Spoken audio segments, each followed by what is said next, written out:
अस्सलामुअलैकुम। आज की सबसे बड़ी और अहम खबर ये है कि जब पूरा मुल्क महंगी बिजली और तवील लोड शेडिंग की वजह से परेशान था तो हुकूमत ने एक चौंका देने वाला इंकशाफ किया है।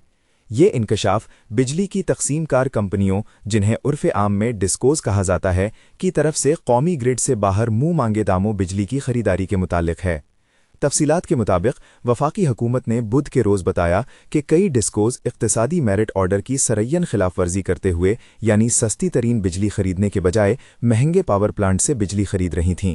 इन डिस्कोज ने इस बिजली के लिए बहुत ज़्यादा नर्ख अदा किए, जिसका बराह रास्त बोझ सारिफीन पर डाला गया।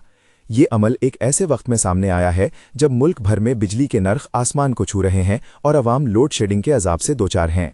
माहिरीन का कहना है कि इक्तिसादी मेरिट ऑर्डर के तहत हमेशा सबसे पहले सस्ती बिजली खरीदी जाती है ताकि बिजली की पैदावारी लागत को कम रखा जा सके और सारिफीन को रिलीफ मिले।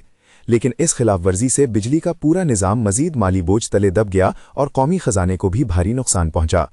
इससे न सिर्फ बिजली के बिलों में इजाफा हुआ बल्कि लोड शेडिंग भी कम न हो सकी।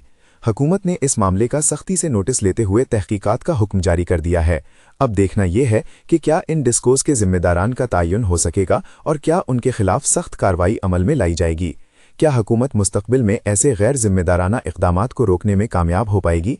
सारिफीन और अवाम को इस मामले में मुकम्मल शफाफियत और इंसाफ की तवक्को है। इस पेशरफ्त पर हमारी गहरी नज़र है और मज़ीद अपडेट्स के लिए हमारे साथ जुड़े रहिए।